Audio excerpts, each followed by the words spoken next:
Je suis Alain Drouet et je suis responsable délégué du service documentaire de l'IFSTAR sur le site de Marne-la-Vallée. J'ai été formé en sciences de l'information et de la documentation. J'ai intégré en 1999 le laboratoire central des ponts et chaussées. J'ai occupé différentes fonctions. J'ai commencé par des fonctions de proximité, de recherche documentaire, accueil des utilisateurs, donc des chercheurs. J'ai pris en charge la gestion des périodiques et des différentes collections, notamment sur le site de Paris.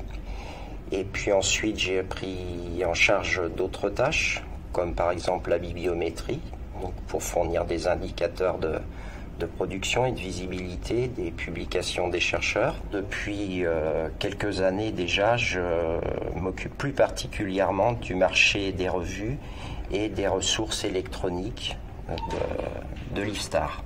Alors il y a eu une très grande évolution de la documentation progressivement.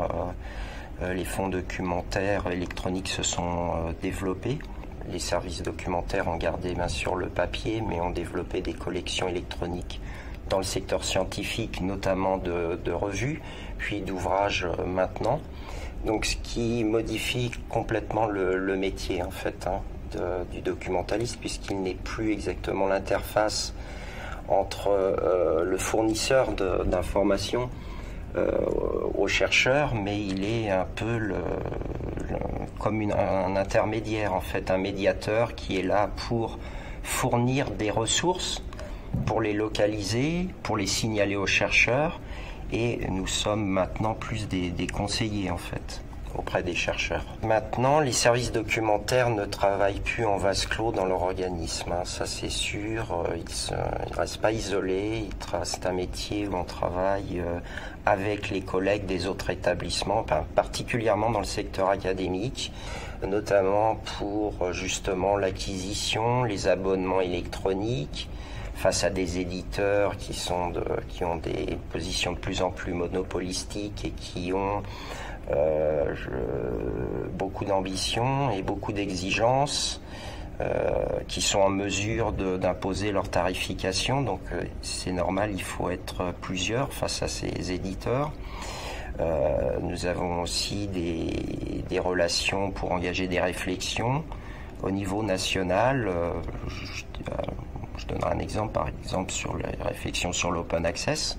Comme les métiers évoluent et qu'on va de plus en plus vers l'électronique, le service a cette intelligence de s'organiser à deux niveaux en fait. Il y a une politique nationale unique pour le service documentaire qui est établie sur tous les sites.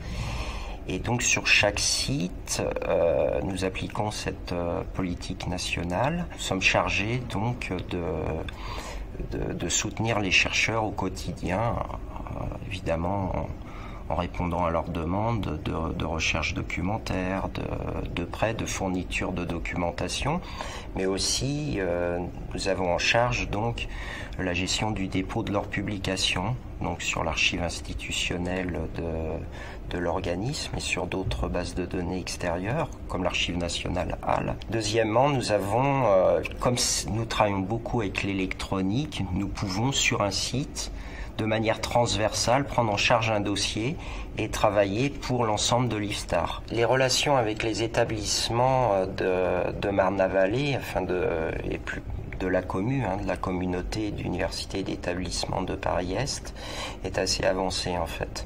Nous avons signé des conventions réciproquement avec les différents établissements de la Cité Descartes. Les documentalistes de la commune ont pour ambition d'améliorer le portail et puis surtout d'intégrer de nouveaux établissements de cette commune au sein de ce portail, d'intégrer leurs fonds. Donc ça pourrait élargir donc le périmètre de signalement des collections en fait, des établissements. Donc ça c'est le principal objectif à venir sur la Cité Descartes et plus généralement sur la commune puisqu'elle est sur deux sites à la fois donc de Marne-la-Vallée et de Créteil.